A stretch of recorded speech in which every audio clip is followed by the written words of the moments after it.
يصلون على النبي يا أيها الذين آمنوا صلوا عليه وسلموا تسليما اللهم صل وسلم وبارك على محمد معد الجود والكرم وآله وبارك وسلم صلاة وسلام عليك يا رسول الله صلى الله تعالى عليه وسلم۔ معزز سامعین، خطبہ مسمونہ میں قرآن پاک کی ایک آیت کریمہ کی تلاوت کا شرف حاصل کیا۔ آج کی گفتگو غلط فہمی اور اس سے حاصل ہونے والے نتیجے اور ذہن اور فکر میں اس کے ذریعے سے جو اختلافات پیدا ہوتے ہیں اس کے حوالے سے ہے۔ آج کی گفتگو سمجھنے سے پہلے چند تمہیدی باتیں سماعت کر لیں۔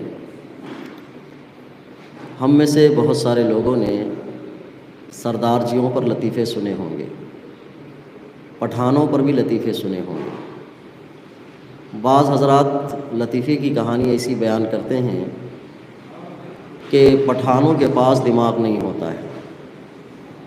بعض لطیفے یوں بیان کرتے ہیں کہ سردار جیوں کے پاس دماغ نہیں ہوتا ہے۔ لیکن ہم میں سے ہر شخص یہ جانتا ہے کہ ہماری ملاقات نہ پٹھانوں سے ہوئی ہے نہ سردار جیوں سے ہوئی ہے، لیکن لطیفوں کے ذریعے سے ان کی ایک تصویر ہمارے ذہنوں میں بنی کہ ان کے پاس دماغ کم ہوتا ہے، اگرچہ مذاق میں صحیح۔ مذاق میں کہیں بھی بات ذہن میں ایک خاکہ بنا دیتی ہے، تصویر بنا دیتی ہے، اور وہ تصویر اس کا کردار بن جاتی ہے۔ ہمارے ایاز بھی بیٹھے ہوئے ہیں، تصویر بولتی ہے، مجھے کردار یاد آ گیا۔ ایاز بھی کا کام ہی یہی ہے کہ تصویر کے ذریعے سے کردار اٹھاتے ہیں۔ تو جب کسی کے معاملے میں چٹکلے یا لطیفے کچھ بیان کریں آپ، تو اس کی پہلے تصویر بنتی ہے، تصویر کے ساتھ اس کا کردار بنتا ہے۔ ایک اجنبی شخص ہمارے درمیان جس کا تذکرہ ہوا اور ہم نے اس کا تذکرہ مضحک خیز بنایا، ایک ہنسی اور چٹکلے والے انداز کا بنایا۔ اس کے بعد فوراً وہ ظاہر ہوا، تو آپ بتائیں جیسے ہی وہ آئے گا، ابھی ہم نے اس کے معاملے میں تصویر بنائی تھی تو فوراً ذہن میں یہ بات آ جاتی ہے کہ یہی وہ آدمی ہے جس کے بارے میں ابھی تذکرہ ہو رہا تھا، سب کے چہرے پہ مسکراہٹ آ جاتی ہے۔ تو چاہے خیالی ہو، فرضی ہو، وہمی ہو یا حقیقت ہو، جب کسی کی تصویر کشی کی جاتی ہے تو اس تصویر سے اس کا کردار بنتا ہے، اور وہ کردار اچھا یا برا یہ تو بیان کرنے والے پر ہوتا ہے۔ ہم میں سے آپس میں ایک دوسرے کے معاملات کو لے کر یہ کہانی موجود ہے کہ لوگ ایک دوسرے کے لیے غلط فہمیاں پیدا کرتے ہیں۔ کاروبار ہو، تجارت ہو، لین دین ہو، شادی بیاہ ہو، دوستی ہو، مذہبی معاملات ہو، سب کے زبانوں میں صداقت اور سچائی کم ہوتی ہے۔ ایک گفتگو یوں کہی جاتی ہے کہ پہلے تولو بعد میں بولو۔ بہت کم انسانوں کے پاس اس کا معیار ہوتا ہے کہ وہ پہلے تولتا ہے بعد میں بولتا ہے۔ انسان معاشرتی ہے، سوسائٹی والا ہے، سوسائٹی میں جو چیز گشت کرتے رہتی ہے اسی کو وہ فالو کرنے لگ جاتا ہے۔ بلکہ ہم تو کبھی یہ دیکھتے ہیں کہ کوئی واقعہ، کوئی حالت، کوئی تصویر کچھ بھی ہوتی ہے، لیکن لوگوں کی زبان سے بدلتے بدلتے وہ کچھ اور پہنچ جاتی ہے۔ تو اس کو کہتے ہیں افواہیں، اور افواہوں پر بھی لوگ یقین کر لیتے ہیں۔ وجہ یہ ہے کہ ہر انسان کے پاس معنی اور مفہوم یا میننگ کو جانچ پڑتال کرنے، اس کی تحقیق کرنے، پھر اس تحقیق کے بعد بیان کرنے کا مزاج نہیں ہوتا ہے۔ یہ بنیادی وجہ بن جاتی ہے۔ تو یوں کہتے ہیں کہ چیل اڑی تو پہنچتے بھینس اڑ جاتی ہے۔ اتنا لمبا فاصلہ ہو جاتا ہے کہ چیل کے اڑنے کے امکانات تو ہیں، لیکن ہمارے الفاظ کی بناوٹیں ایسی ہوتی ہیں کہ بھینس کو بھی اڑا دیتے ہیں ہم لوگ۔ یہ اتنا گیپ ہوتا ہے۔ یہ چیز ہر انسان کب کرتا ہے؟ اس وقت کرتا ہے جب جس سے اس کے لیے کوئی لگاؤ نہ ہو، اپنائیت نہ ہو، اس کے لیے ہمدردی نہ ہو، تو اس وقت اس چیز کو کر لیتا ہے۔ ہم اپنے آپس میں معاملات میں بھی دیکھتے ہیں کہ کسی ایسے آدمی کے بارے میں جن کے متعلق ہمیں زیادہ معلومات نہیں ہے، اگر کوئی اچھی یا بری چیز اس کے بارے میں پیش کر دے تو فوراً ہم اس کو قبول کر لیتے ہیں، اچھے کے معاملے میں یا برے کے معاملے میں بھی۔ لیکن جس کو ہم جانتے ہیں، تھوڑا بہت بھی جانتے ہیں، اس کے متعلق اگر کوئی اچھی یا بری بات ہمارے درمیان پیش کی جائے تو ہم اس کو پرکھتے ہیں۔ اگر کوئی بری بات پیش کی جائے تو ہم کہتے ہیں نہیں یار، بندہ تو ایسا نہیں ہے، میں بھی اس کے ساتھ رہا ہوں۔ اگر کوئی اچھی بات پیش کی جائے تب بھی ہم کہتے ہیں کہ نہیں، اتنا تو اچھا نہیں ہے، میں بھی رہا ہوں اس کے ساتھ۔ تو یہ ایک لفظ چلتا رہتا ہے ہمارے۔ تو غلط فہمیوں کا پیدا ہونا، غلط فہمیوں کا پیدا کرنا دوری کی وجہ سے ہوتا ہے، فاصلے کی وجہ سے ہوتا ہے، ہمدردی نہ ہونے کی وجہ سے ہوتا ہے، اپنائیت کھو دینے کی وجہ سے ہوتا ہے، ایک دوسرے کے لیے کوئی ضابطہ یا ایک دوسرے کے لیے انسیت نہ ہونے کی وجہ سے ہوتا ہے۔ اگر آپ اس کو اور قریب سے سمجھنا ہے تو مجھے یہ مثال بار بار یاد آتی ہے۔ کسی راستے میں ہمارے ساتھ کسی کا ایکسیڈنٹ ہو جائے اور پیچھے سے کوئی گاڑی آ کے ہمیں ٹھوک دے، تو ٹھوکنے کے بعد گاڑی کا جو نقصان ہوا ہے، ہمارا چہرہ جیسے ہی پلٹتا ہے سب سے پہلے اس آدمی پر نظر جاتی ہے جس نے ٹھوکا ہے۔ اگر وہ بالکل اجنبی آدمی ہے تو اجنبی آدمی ہونے کے بعد ہمارے تیور میں ایک تیز پن ہوتا ہے، کیوں؟ بہت تیزی ہے تیرے کو، ٹھوکے گا، چل اتنا جرمانہ دے۔ اجنبی ہے، اس کے ساتھ ہمارا کوئی تعلق نہیں، بالکل نیا نیا دکھائی دیا ہے۔ دوسرا کہ سیم کنڈیشن میں سیم طریقے سے سیم نقصان پہنچا کر ایک آدمی ٹھوکے، ہم پلٹ کے دیکھیں وہ ہمارا دوست ہو تو پھر لہجے میں تبدیلی آتی ہے ہمارے۔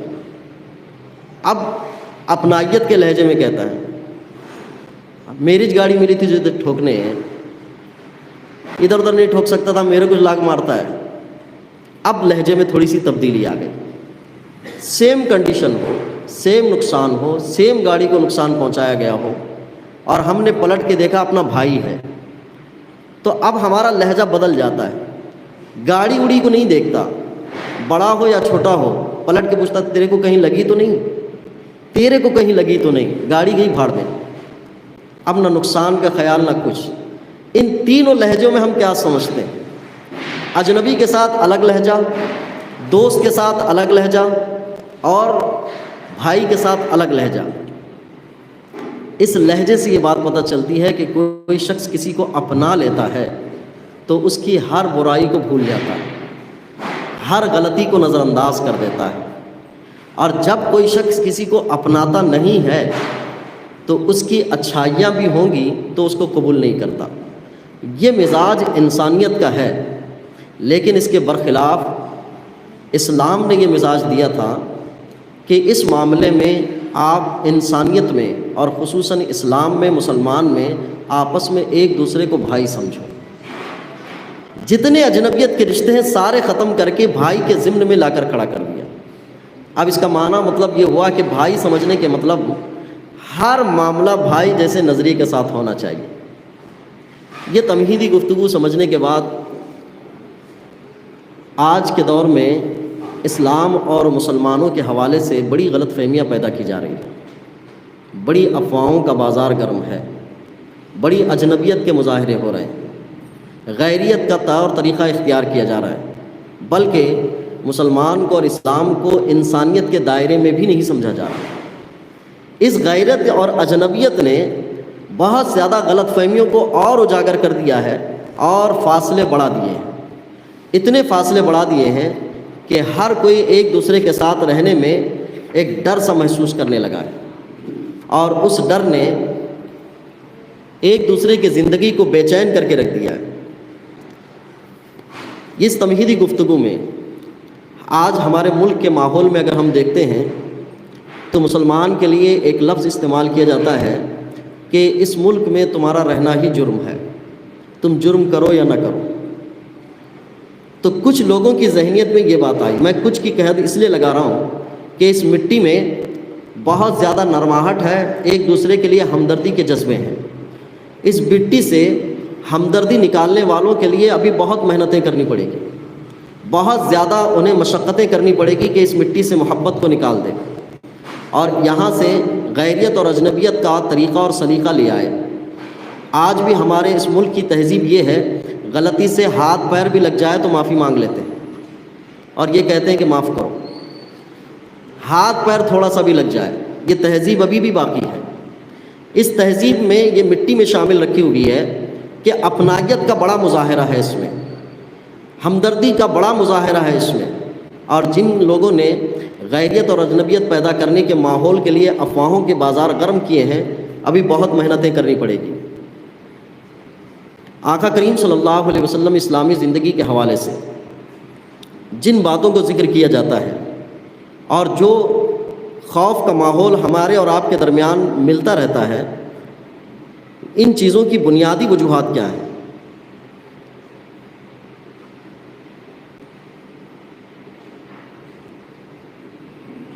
قرآن پاک میں اللہ تبارک تعالیٰ نے ارشاد فرمایا، یہ آیت مبارکہ قریب 3 آیت مبارکہ کو ہمیں سماعت کرنی ہے آج کے مفہوم کو سمجھنے کے لیے۔ قرآن میں اللہ تبارک تعالیٰ ارشاد فرماتا ہے، وَقَاتِلُوهُمْ حَتَّى لَا تَكُونَ فِتْنَةٌ وَيَكُونَ الدِّينُ كُلُّهُ لِلَّهِ فَإِنِ انتَهُوا فَإِنَّ اللَّهَ بِمَا يَعْمَلُونَ بَصِيرٌ۔ غیر مسلموں کے ذہنوں میں اسلام کے حوالے سے جو خوف اور دہشت ہے، وہ ایسے معنی اور مفہوم اور ایسی آیتوں کو پڑھنے کے بعد ہے جس آیت کا صحیح مفہوم انہوں نے سمجھا نہیں ہے۔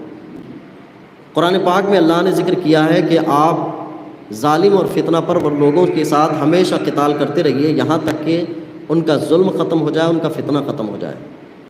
اور ظلم اور فتنے کا ختم ہو جانا یا ظلم اور فتنے کا دب جانا، یہی اسلام کی تعلیمات کا اصل ہے۔ ظالم اور فتنہ پھیلانے والوں کے لیے قرآن نے ذکر کیا ہے کہ آپ ان سے برابر قتال کرتے رہیں جو ظلم پھیلانا چاہتے ہیں اور جو فتنہ پھیلانا چاہتے ہیں، یہاں تک کہ ظلم کا زور کمزور ہو جائے، فتنے کا زور کمزور ہو جائے، تو پھر اسی کو اسلام نے کہا کہ یہی ہے اسلام جو کل کا کل پوری دنیا میں پھیلنا چاہیے۔ بعض لوگوں نے اس آیت کا مفہوم یہ سمجھا کہ اسلام کا معنی ہے کہ سارے کے سارے لوگ مسلمان ہو جائیں۔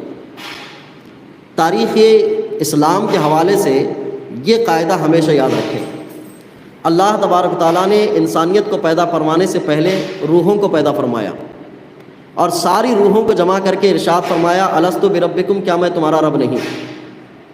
تو یہ بات ذکر کی گئی ہے کہ جن جن کے نصیب میں اسلام تھا انہوں نے ہی ذکر کیا، قالوا بلا ربنا، اے مولا کیوں نہیں تو ہمارا رب ہے۔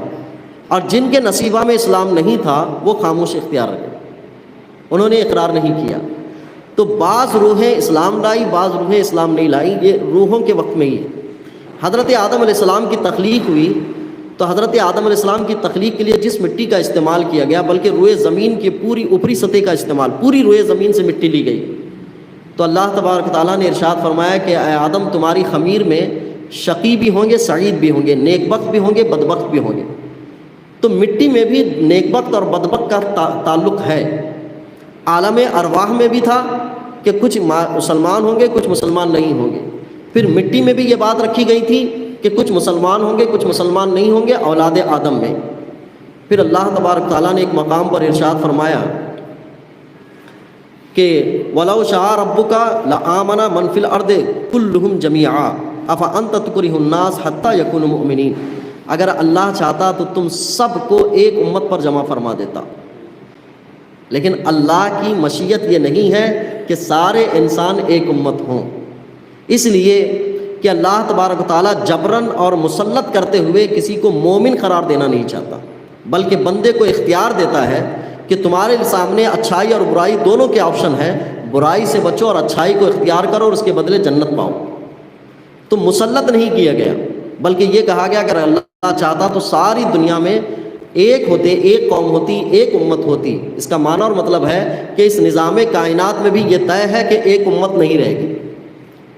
حضرت آدم علیہ السلام کی تخلیق، ارواح کو پیدا کیا جانا، اللہ کا یہ اعلان ظاہر کر دینا کہ سارے کے سارے ایک امت نہیں ہوں گے، تو اب ساری انسانیت یہ سوچ اور فکر کر لے کہ نظام کائنات ہمارے ہاتھوں سے چل نہیں رہی ہے، نظام کائنات تو اس کائنات کو بنانے والے کے اعتبار سے چل رہی ہے۔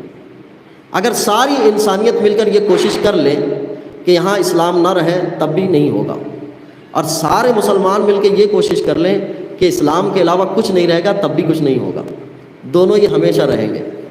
ہاں، قرب قیامت ایک وقت ایسا آئے گا کہ صرف اسلام ہوگا، پھر یہ اسلام ختم ہوگا 40 سال سے پہلے ہی ختم ہو جائے گا، پھر اس کے بعد کفر ہوگا اور اس پر قیامت آئے گی۔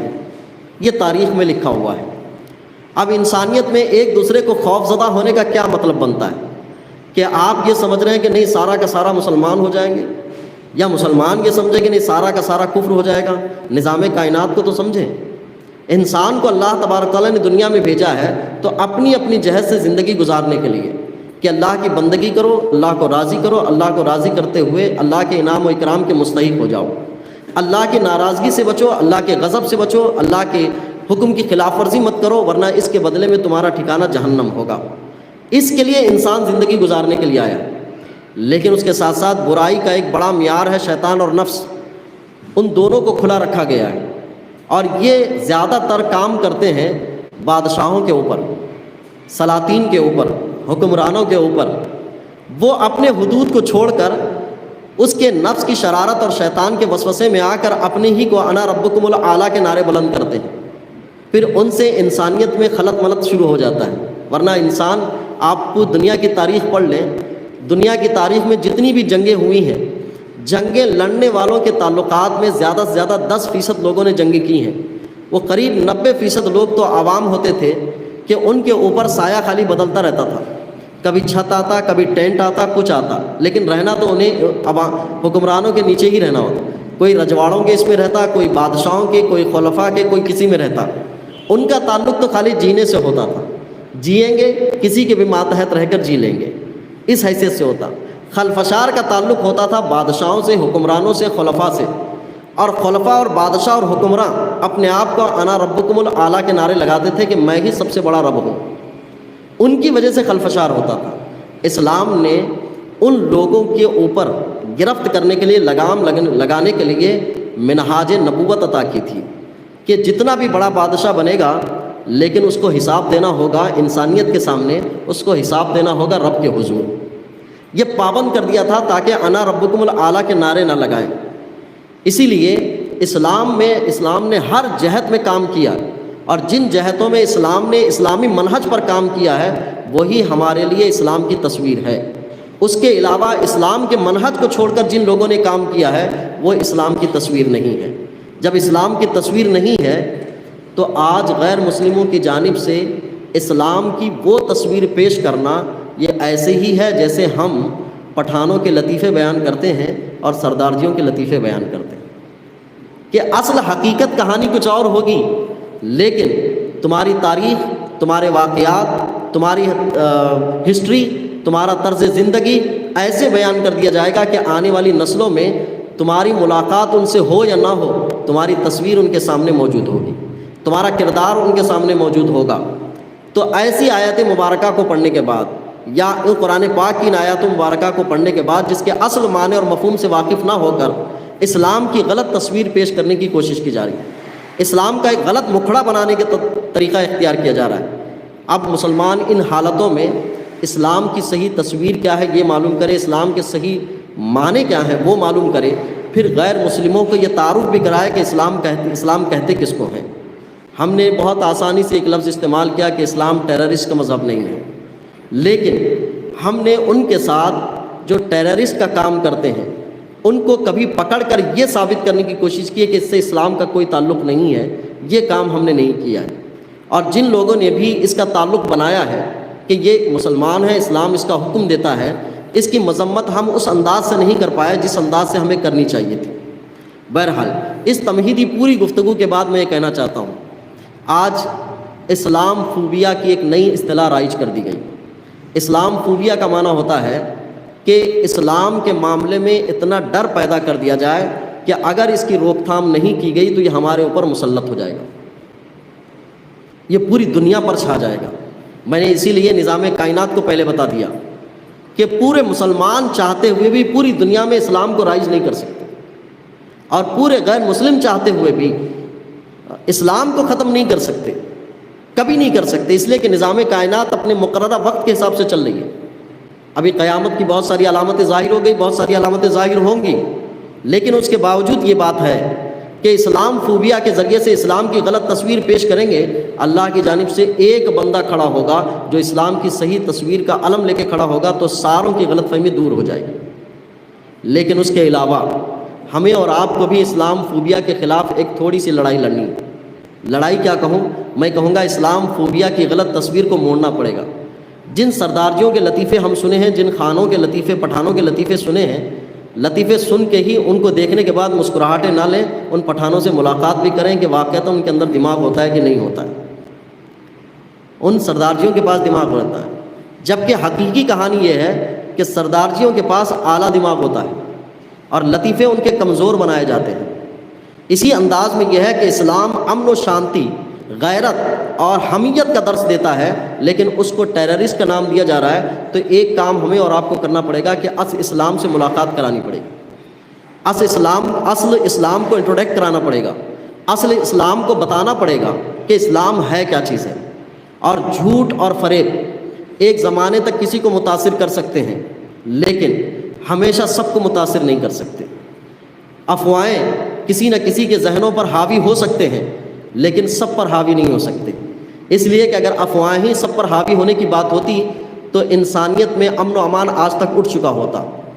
یہی وجہ ہے کہ اسلام کے حوالے سے یا مسلمانوں کے حوالے سے اس ملک میں چند لوگوں کی جانب سے جو سازشیں رچی جا رہی ہیں، اس کا ہمیں اور آپ کو مقابلہ کرنا ہوگا۔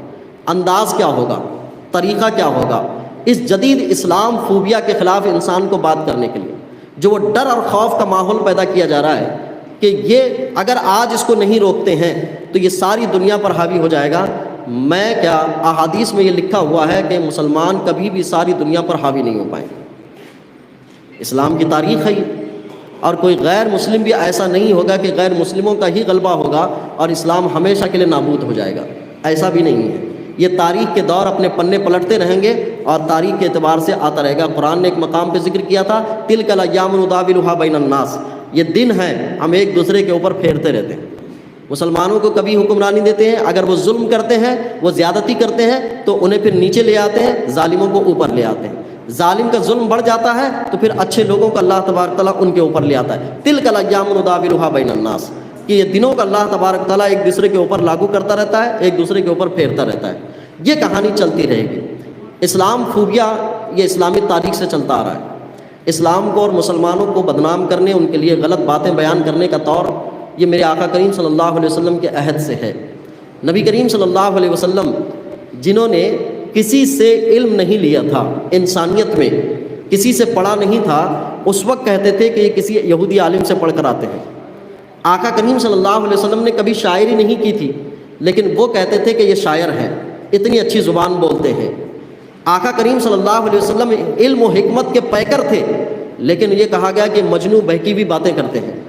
تو ایسے افعال، ایسی افواہیں جو میرے آقا کریم صلی اللہ علیہ وسلم کے خلاف کی جاتی تھیں، آقا کریم صلی اللہ علیہ وسلم کے ڈیفینس میں قرآن اترتا جاتا تھا۔ جب وہ شاعر کہتے تھے تو قرآن کہتا وما ہوا بشاعر، جب وہ مجنون کہتے تھے تو قرآن کہتا تھا وما ہوا بمجنون۔ اور جب آقا کریم صلی اللہ علیہ وسلم کو یہ کہتے تھے کسی سے پڑھے ہوئے ہیں تو اقرا باسم ربک الذی خلق، خلق الانسان من علق کی تصویر سامنے آتی تھی۔ تو جن لوگوں نے یہ کہانی سن لی تھی وہ اپنے طور پر مان بھی لیے تھے، غلط افواہ کے چکر میں آ بھی گئے تھے، لیکن کتنے لوگ تھے جو فارس سے آئے تھے، حبش سے آئے تھے، نجد سے آئے تھے، انہوں نے اس بات کو تسلیم بھی نہیں کیا تھا۔ تو افواہوں میں آنے والے آ بھی جائیں گے، لیکن حقیقت کو پہنچنے والے حقیقت کو پہنچ بھی جائیں گے۔ تو اسلام فوبیا کے مقابل میں رد کرنے کے لیے مسلمانوں کی ایک تصویر آنی ضروری ہے جو اسلام کی حقیقی تصویر ہے۔ حقیقی تصویر یہ ہے کہ اسلام کن کن موقعوں پر انسانیت کے حقوق بیان کرتا ہے، کن کن موقعوں پر غیر مسلموں کے ساتھ حقوق کی بات کرتا ہے، کن موقعوں پر اسلام مسلمانوں کے آپسی حقوق کی بات کرتا ہے۔ میں کہتا ہوں کہ غلط فہمیاں پیدا کرنا بہت آسان کام ہے۔ آپ نے اور ہم نے کبھی غور نہیں کیا ہے، جو لوگ جو بیان کرتے رہتے ہیں مسلمانوں کے لیے اسلام کا یہ حکم بہت خراب ہے، گئی 3 مرتبہ طلاق دیتے تو زندگی سے خارج ہو گئے، اس کو پیش کیا گیا، لیکن اسلام میں بیواؤں سے نکاح کرنے کے بارے میں جو ذکر کیا گیا اس کو نہیں بیان کیا گیا، اس لیے کہ غلط تصویر کا ایک فریم بنانے کی کوشش کی جاتی ہے، اور غلط فریم کی تصویر بناتے وہ یہ سمجھنے کی کوشش میں آ جاتے ہیں کہ اسلام کی یہی تصویر سب کے سامنے آئے گی۔ آقا کریم صلی اللہ علیہ وسلم کے بارے میں یہ زیادہ پیش کیا گیا کہ آپ نے 11 سالہ خاتون سے نکاح کیا، لیکن یہ کبھی نہیں پیش کیا گیا کہ آپ کی عمر 25 سال کی تھی اور ایک خدیجہ تھی جو 3 سے بیوہ تھی، ان سے بھی نکاح کیا تھا۔ یہ کام کیے جاتے ہیں۔ ایسے موقع پر ہماری اور آپ کا کام یہ ہوتا ہے کہ اس اسلام فوبیا کے رد کے تعلق جو آقا کریم صلی اللہ علیہ وسلم نے بیان فرمایا، جو صحابہ نے کیا ہے، اس انداز سے آگے آنا اور فیس کرنا، ملاقات کرنا، معاملات کو ایک دوسرے کے ساتھ درست رکھنا۔ ورنہ یہ ہوگا، میں خود بھی بچپن سے لے کر آج کی عمر تک جن پٹھانوں کے لطیفے پڑھے ہیں، میں نے جن سردارجیوں کے لطیفے پڑھے ہیں، ایک پٹھان سے آج تک ملاقات نہیں ہوئی، ایک سردارجی سے ملاقات نہیں ہوئی۔ جب ملاقات ہوگی وہ سارے لطیفے دور ہو جائیں گے۔ کیونکہ ان کی تصویری لطیفوں کے ذریعے سے ہمارے پاس ایسی بنائی گئی۔ تو اسلام کے خلاف بھی اسلام کی جو تصویر بنائی جا رہی ہے، مسلمانوں کو غیر مسلموں کے درمیان رہ کر اسلام کی صحیح تصویر بھی بیان کرنی پڑے کہ اسلام ہے کیا۔ میرے آقا کریم صلی اللہ علیہ وسلم نے غیر مسلموں کے درمیان اپنی زندگی کیسے گزاری؟ سلاطین اسلام نے غیر مسلموں کے درمیان حکومت کر کے عدل و انصاف کے ترازو کو کیسے قائم کیا ہے؟ ان تصویروں کو سامنے لانا ہوگا۔ لیکن اس اسلام فوبیا کی تائید میں مسلمان غیر شرعی طور پر خود بھی حصے دار بنتے جا رہے ہیں۔ کیسے حصے دار بنتے جا رہے ہیں؟ جب بھی کوئی میسج آتا ہے، کوئی تاریخی پہلو آتا ہے، کوئی ویڈیو آتی ہے، ہم خود ہی شیئر کر دیتے ہیں، دیکھو اسلام کے خلاف ایسا بول رہے ہیں، اسلام کے خلاف ایسا۔ کم سے کم درجہ ان کے لیے یہ تھا کہ اس کے خلاف رد شامل کر کے اس کو فارورڈ کرتے، اس کے خلاف اصل چیز کیا ہے اس کو بیان کر کے سامنے کرتے، لیکن اس کو بیان نہیں کیا، بلکہ صرف ہیبت اور ڈر پیدا کرنے کے لیے اسی کو آگے بڑھا دیا۔ یہ ہم بھی اسلام فوبیا کو بڑھانے میں حصے دار ہو رہے ہیں۔ اس لیے کہ میں نے کہا کہ جب حضور کو شاعر کہا جا رہا تھا، مجنوں کہا جا رہا تھا، تو قرآن اس کے رد میں نازل ہوا تھا، اور یہ صرف وقتیہ نہیں تھا، قرآن قیامت تک رہنا تھا۔ قیامت تک اس حکم کو کہا گیا تھا زمانہ ماضی میں، لیکن اسلام نے 1400 سال سے لے کر کل قیامت تک اس کا رد شامل کر کے رکھ دیا تھا۔ تو اسلام فوبیا کے خلاف رد کرنے کے لیے ہمارے عملی کردار کی ضرورت ہے۔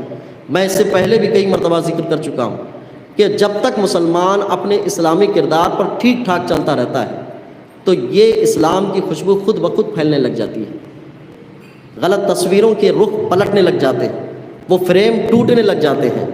لیکن ہم ہی جب اسلام کی غلط تصویر پیش کرنے میں لگ جائیں تو پھر کسی کے ساتھ کیا گلا شکوہ کیا جا سکتا ہے؟ کون سے حقوق ہیں کہ ہم آج اپنے طور طرز زندگی کے اعتبار سے ٹھیک ادا کر رہے ہیں؟ کون سے احکامات ہیں جو اسلامی تعلیمات کے اعتبار سے مسلمان چاہتا ہے کہ اس پر عمل پیرا ہو کر اسلام کی صحیح تصویر پیش کر سکے؟ برائیاں اتنی جمع ہو چکی ہیں، اب انہیں تو مزید افواہیں اور بازار گرم کرنے کا نہیں ہے، انہیں 2 4 نہیں 10 12 نہیں پٹھان اور سردار جی مل جائیں گے جو کم دماغ کے ہوں، مسلمانوں میں بھی مل جائیں گے کہ دیکھو یہ صورتحال اسلام کی ہے، یہ صورتحال مسلمان کی۔ اس وقت ہمیں ایک ہی بات بطور معارضے کے کہنا پڑے گا، ان کو مت دیکھو، اسلام کو دیکھو، اسلامی تعلیمات کو دیکھو، اسلامی احکامات کو دیکھو۔ تو اسلام فوبیا یہ غلط تصویر پیش کرنے کی کوشش کرے گا۔ میں آپ سے یہ ایک بات مثالاً تمثیلاً کہنا چاہتا ہوں کہ آپ کے خلاف جب کوئی غلط فہمی پیدا کرتا ہے اور آپ کے بارے میں آ کے کہتا ہے کہ فلاں صاحب آپ کے بارے میں یہ کہہ رہے تھے، تو آپ 3 4 ریئیکشن اس کے بارے میں پیش کرتے ہیں۔ ایک، اگر وہ بہت زیادہ نچلے طبقے کا ہے تو غصے کے لہجے میں ایسا بولتا ہوں میرے بارے میں بتاتا ہوں اس کو، ایک لہجہ یہ ہوتا ہے۔ اگر وہ ہم رتبہ ہوتا ہے، ہم منصب ہوتا ہے، تو اس کو کہتا ہے نہیں میں ان کو بتا دوں گا، ان کو ٹھیک کر دوں گا، ان تک بات پہنچا دوں گا۔ اگر اپنے سے اوپر ہوتا ہے، غلط فہمی میں ہے بندہ ہے، چھوڑو جان چھوڑو کیا کرنا ہے، ایسے انداز ہوتے ہیں، یہ ریئیکشن ہوتے ہیں۔ اسلامی تعلیمات میں تینوں طرح کے طبقوں کے لیے ایسا لفظ نہیں ہے، تینوں طرح کے طبقوں کے لیے اسلامی تعلیمات میں یہ ہے کہ ایک ہی نہج پر، ایک ہی طریقے پر یہ ہوگا کہ چھوٹا بھی ہوگا تو حاکمانہ لہجے میں اس کو ٹھیک نہیں کیا جائے گا، بلکہ اس کو یہ کہا جائے گا نہیں بچے تم سمجھتے نہیں ہو، اسلام یہ نہیں کہتا، اسلام یہ کہتا ہے۔ ہم عصر ہے تو اس کو بھی یہ کہا جاتا ہے، اور ہم رتبہ ہے اس کو بھی یہ کہا جاتا ہے کہ اسلام ایسا نہیں، اسلام ایسا کہتا ہے۔ ہم سے بڑا بھی ہے، بہت رتبے کے اوپر میں بھی رکھا ہوا ہے، اس کو بھی یہی کہا جاتا ہے کہ اسلام یہ نہیں کہتا ہے، اسلام یہ کہتا ہے۔ تینوں درجے ایسے ہیں، اس لیے کہ انسان اپنے نفسیات کے اعتبار سے ریئیکشن کو ظاہر کرتا ہے، لیکن اسلام نے تینوں کے لیے دعوتی منہج رکھا ہے۔ آپ یہ مت سمجھیں کہ یہ غلط فہمیاں جتنی پیدا ہو رہی ہیں یہ ساری ایک دن میں چھٹ جائیں گی، نہیں چھٹیں گی، کچھ تو بہکیں گے، لیکن یہ بھی ضروری نہیں ہے کہ سارے بہکیں گے۔ آپ اور ہم غور کر رہے ہیں کہ اس ملک میں اسلام فوبیا کے خلاف جتنے لوگ کام کر رہے ہیں ان کا رد کرنے کے لیے کتنے غیر مسلم آگے آ رہے ہیں۔ ان کا ڈھنگ، ان کے خلاف میں اسلام کی تصویر کے حوالے سے کتنے غیر مسلم آگے آ رہے ہیں، لیکن ہم اور آپ اپنے عملی کردار کے معاملے میں کمزور ہیں، ہم آگے نہیں آ رہے۔ ہم اسلام کی صحیح تصویر پیش کرنا نہیں چاہتے، ہم اسلام کی صحیح تصویر بن کر آنا نہیں چاہتے، ہم اسلام کی صحیح تعلیمات پر عمل کر کے اسلام کی صحیح تصویر پیش کرنا نہیں چاہتے۔ بات وہی ہے کہ کبھی بھی اگر وہ پٹھان اور سردار جی نہیں ملے گا تو میں مرنے تک بھی ان کو یہی سمجھتا رہوں گا کہ خالی دماغ ہوتے تھے، یہی سمجھتا رہوں گا۔ اسی لیے اسلام فوبیا کے رد میں اسلامی کردار کو سامنے لانا پڑے گا۔ انسانیت کے لیے جو اسلام نے حقوق بیان کی ہیں وہ آگے لانے پڑیں گے، اور غیر مسلموں کے ساتھ جو سلوک کے معاملات ہیں اس کو آگے لانے پڑیں گے۔ وہ پیش کرتے رہیں گے کہ تلوار کے زور سے پھیلا، وہ پیش کرتے رہیں گے دہشت کے زور سے پھیلا، وہ پیش کرتے رہیں گے، وہ فلمیں بنائیں گے، وہ موویز بنائیں گے، وہ آرٹیکلز لکھیں گے، وہ کتابیں لکھیں گے، وہ لوگوں تک پہنچیں گے، وہ سیمینار کرائیں گے، وہ کچھ بھی کرائیں گے، اور لوگوں کے ذہنوں میں یہ تصویر پیش کرنے کی کوشش کریں گے کہ اسلام کا کل یہ ہے۔ لیکن سب سے پہلے ہمیں یہ پتہ چل جائے گا کہ اسلام یہ تو نہیں کہتا ہے۔ اگر اسلام یہ کہتا، کسی غیر مسلم نے کہا تھا کہ اسلام اگر تلوار کی زور سے پھیلتا تو 600 سال اس ملک میں مسلمانوں نے حکومت کی تھی، ایک بندہ بھی نہیں بچتا۔ اس نے بہت اچھا جواب دیا تھا۔ تو ایسے جوابات ہمارے پاس، ہماری تصویر، کیونکہ ہم خود جانتے ہیں، ہاں ان حقیقی لوگوں کی تصویروں کو چھپا کر وہ غلط فہمی پیدا کرنے کی جتنی بھی کوشش کر لے، لیکن یہ بات طے ہے کہ اسلام سرخرو رہے گا، سربلند رہے گا۔ مسلمان چاہے اپنے کردار سے واضح کریں یا نہ کریں، لیکن واضح کرنے سے اسلامی تعلیمات کی سچی تصویر پیش کرنے کے ثواب سے ہم بھی بہرہ مند ہو جائیں گے، ہمیں بھی اس کے اجر و ثواب ملیں گے۔ اگر نہیں بھی کریں گے تب بھی اسلام سربلند رہے گا، اس لیے کہ اسلام کی بقا ہمارے ذمے نہیں رکھی گئی ہے، اسلام کی بقا اللہ نے خود اپنے ذمے رکھی، اپنے ذمے رکھی۔ یہ قرآن محفوظ رہے گا، اسلام محفوظ رہے گا، اسلام کے ماننے والے محفوظ رہیں گے، اور ایسا بھی نہیں ہوگا کہ اسلام ہی پوری دنیا پر حاوی رہے گا، ہمیشہ اسلام ہی آئے گا، ایسا بھی نہیں ہے۔ ایسا بھی نہیں ہوگا کہ سارے غیر مسلم ہی اسلام پر حاوی ہوں گے، ایسا بھی نہیں ہوگا۔ ہاں ایک وقت ہے جو تاریخ میں طے ہے جب پوری روئے کائنات پر اسلام رہے گا، پھر 40 سال بھی نہیں گزریں گے اس کے بعد پھر غیر مسلم آئیں گے، اسلام بالکل نہیں رہے گا۔ وہ وقت بھی آئے گا کہ پوری کائنات میں ایک بندہ بھی اللہ بولنے والا نہیں ہوگا، وہ وقت بھی آئے گا۔ یہ تاریخ ہے، اس تاریخ اور اس تمہید کو اپنے ذہن میں رکھتے ہوئے اسلام فوبیا کے خلاف اپنی کوششوں کو تھوڑا سا آگے بڑھائیں، اسلام کی صحیح تصویر پیش کریں۔ ممکن ہے کل چلتے پھرتے انسانیت کے معاملے کو لے کر کوئی غلطی ہو جائے انسانیت کے اعتبار سے، اور کوئی بحیثیت مسلمان آپ کے ساتھ بدتمیزی کرے، تو آپ کو اس وقت اپنے اسلامی احکامات کو خیال میں رکھنا ہوگا۔ اس بات کو میں کئی تمثیلات سے پیش کر سکتا، لیکن یہ ایک واقعہ مجھے بار بار یاد آتا ہے۔ حضرت علی کرم اللہ وجہ الکریم غزوہ خندق کے موقع سے ایک انفرادی طور پر ایک شخص سے لڑائی کر رہے تھے، اور بہادری کا چیلنج کیا گیا تھا، پہلوانی کا چیلنج کیا گیا تھا۔ تو حضرت علی رضی اللہ تعالیٰ عنہ اس کے ساتھ لڑائی کر رہے تھے، تو لڑائی کرنے کے موقع پر جب حضرت علی اس کے سینے پر حاوی ہو گئے تھے اور اس کو ختم ہی کرنا چاہتے تھے، اس نے حضرت علی رضی اللہ تعالیٰ عنہ کے چہرے پر تھوکا تھا۔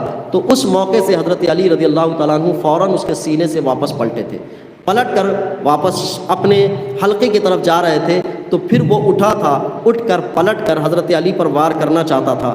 حضرت علی پھر پلٹے، یہاں تک کہ اپنے وار سے اس کو ختم کیا۔ جب یہ کہانی مسلمان کھڑے ہوئے دیکھ رہے تھے تو آنے کے بعد حضرت علی سے پوچھا تھا، اے علی جب سینے پر سوار تھے، موقع آسان تھا، تب تم نے کیوں اس کو قتل نہیں کیا؟ تو حضرت علی نے کہا کہ جب اس نے مجھ پر تھوکا تھا تو تھوکنے کی صورت میں میرا غصہ بہت چڑھ گیا تھا، اگر میں اب اس کو قتل کرتا تو یہ اپنی ذاتی فائدے کے لیے ہوتا، مجھے جہاد کا ثواب نہیں ملتا۔ میں نے اپنا فائدہ نہیں دیکھا اس میں، اپنے غصے کو کنٹرول میں کیا۔ جب دوبارہ مجھ پر وہ حملہ آور ہونے لگا تب میں نے کہا یہ ظلمن آ رہا ہے، اب ظلم کے مقابل میں ہم اس کا قتل کریں۔ یہ ایک ایسا عدل ہے، ایک ایسی تعبیر ہے جس کو قرآن نے کہا قاتلوا فی سبیل اللہ الذین یقاتلونکم ولا تعتدوا، انہی کے ساتھ قتال کرو جو تم کو زیادتی کرنا چاہتے ہو، رتی برابر زیادتی مت کرنا۔ رتی برابر زیادتی کرو گے، قرآن نے کہا ان اللہ لا یحب المعتدین، زدتی برابر زیادتی کرنے والے کو بھی اللہ پسند نہیں کرتا ہے۔ یہ ایک اعتدال ہے، ایک وزن ہے اسلام کا۔ تو اسلام فوبیا کے خلاف ہمیں اور آپ کو، اور آرٹیکلس ہو، مضامین ہو، کتابیں ہو، مووی ہو، جو تصویر ہماری پیش کی جا رہی ہے اس تصویر سے ہٹ کر بھی ہماری اصل تصویر ہے، اصل شفاہت ہے، اصل تعلیمات ہیں، ہمیں اس کو اپنے عمل کے طور سے اور ایسے پیغامات کے ذریعے سے لانا پڑے گا تاکہ اسلام کی صحیح تصویر لوگوں تک پہنچے اور یہ نفرت پھیلانے والوں کو بھی ایک درس ملے کہ آپ اپنی کوششیں، اپنی محنتیں جتنی چاہے کر لو، اسلام اپنی اصل تعلیم اور اپنی تصویر کی طرف سے آگے بڑھتا ہی رہے گا۔ اللہ مجھے آپ کو علم اور عمل کی توفیق عطا فرمائے۔ بولنے سننے میں کسی قسم کی شرعی، لفظی، فنی، زبانی غلطی ہو تو اپنے فضل خاص سے درگزر فرمائے۔ السلام علیکم ورحمۃ اللہ۔ اعلان سماعت فرمائیں۔ 23 اور 24 مارچ 2022 یعنی چہارشنبہ اور جمعرات آنے والے میں 2 روزہ اجتماع اسی مرکز کی سرزمین پر ہے۔ 23 مارچ کو بعد نماز ظہر تا عصر خواتین کا اجتماع ہے کہ خواتین سے گزارش ہے کہ وہ مرکز سنی دعوت اسلامی سید گلی چھوٹا روزہ درگاہ کے قریب تشریف لائیں۔ سید امین القادری صاحب کا بیان ہوگا اور 24 تاریخ کو بعد نماز عشاء اسی مرکز کی مسجد یعنی امام اعظم مسجد سید گلی چھوٹا روزہ میں جینٹس کا اجتماع ہے جس میں امیر سنی دعوت اسلامی حضرت مولانا شاکر علی نوری صاحب کا خطاب ہوگا۔ تمام حضرات سے شرکت کی گزارش کی جاتی ہے۔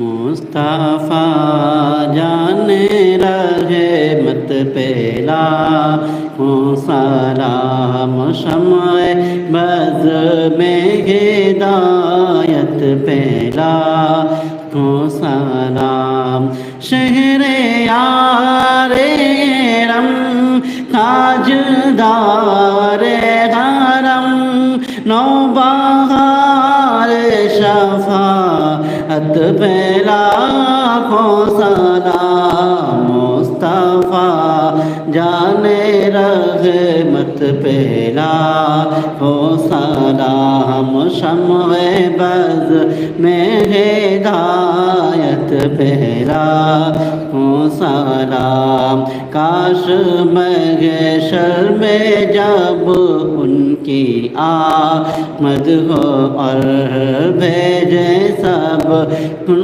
کی شوکت پہلا ہو سلام، مجھ سے خدمت کے خود سیکھا ہے غرضا، مجھ سے خدمت کے خود سیکھا ہے غرضا، مصطفیٰ جان رحمت پہلا کو سلام، مصطفیٰ جان رحمت پہلا کو سلام، شمع بز میں ہدایت پہلا کو سلام۔ الصلاۃ والسلام علیکہ یا رسول اللہ، الصلاۃ والسلام علیکہ یا حبیب اللہ، الصلاۃ والسلام علیکہ یا نور من نور اللہ صلی اللہ تعالیٰ علیہ وسلم۔ دنیا میں ہر آفت سے بچانا مولا، عقبا میں نہ کچھ رنج دکھانا مولا، بیٹھیں جو در پاک پیغمبر کے حضور ایمان پہ اس وقت اٹھانا مولا۔ وصلی اللہ تعالیٰ علی خیر خلقہ ونور عرشہ محمد وآلہ واصحابہ اجمعین برحمتک یا ارحم الراحمین والحمد للہ۔